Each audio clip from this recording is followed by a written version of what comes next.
अस्सलाम वालेकुम दोस्तों, आज मैं आपके लिए एक बहुत ही मज़ेदार रेसिपी लेके आई हूँ जिसको बनाना निहायत ही आसान है और ये बहुत ही मज़ेदार रेसिपी है। आप इसको मिनटों में बना सकते हैं और इसके लिए आपको ना चूल्हा जलाने की ज़रूरत पड़ेगी, ना ही आप इसको बेक करेंगे। और ये 5 मिनट में, मुश्किल से 5 मिनट लगते हैं इसको बनाने में, ये तैयार हो जाती है। आप इसके आगे फ़ालूदा आइसक्रीम भूल जाएंगे। इतनी मज़ेदार यमी सी रेसिपी है कि आप इसे रोज़ रोज़ बनाना पसंद करेंगे। तो यहाँ पर इसको बनाने के लिए हमने आम लिए हैं। आम मैंने यहाँ पर आधा कप लिए, मैंने क्यूब्स की शक्ल में आम को काट लिया था। और साथ में दूध लिया है 1 गिलास, खूब ठंडा चिल्ड दूध है हमारे पास। तो सबसे पहले ब्लेंडिंग जार में हम आम डाल देंगे। अब हम इसमें ठंडा दूध शामिल कर देंगे। और अब मैं यहाँ पर मलाई डाल रही हूँ, दूध की मलाई है ये, 2 चम्मच है भरकर। ये हम इसमें शामिल कर देंगे। अगर आपके पास नहीं है तो आप इसे स्किप भी कर सकते हैं। अब हम इसमें 2 चम्मच भर के चीनी शामिल करेंगे और इसको अच्छा सा ब्लेंड कर लेंगे यहाँ पर। तो ये देखिए, हमने यहाँ पर इसको ब्लेंड कर लिया है। अब मैंने यहाँ पर 2 गिलास लिए हैं इस तरह के। सबसे पहले हम इसमें आइस क्यूब्स डाल देंगे और अब हम इसमें आम डालेंगे। आम को देखिए मैंने बारीक चंक्स में इस तरीके से काट लिया था।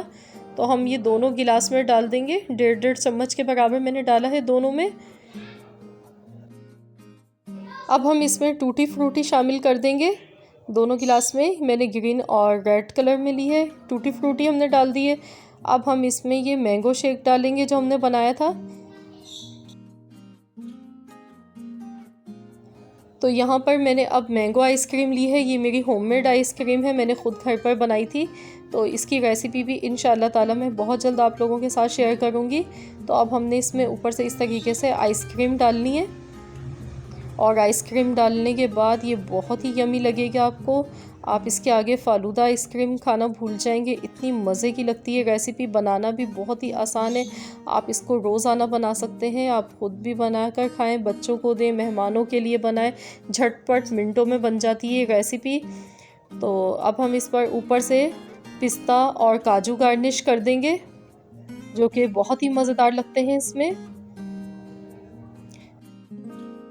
तो लीजिए फ्रेंड्स, हमारी ये बहुत ही मज़ेदार सी रेसिपी बनकर तैयार हो चुकी है।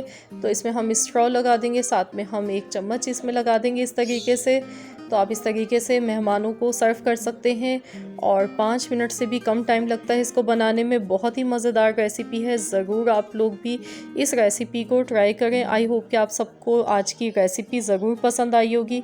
अगर रेसिपी अच्छी लगी है तो वीडियो को लाइक कीजिए, चैनल पर नए हैं तो चैनल को सब्सक्राइब कर लीजिए।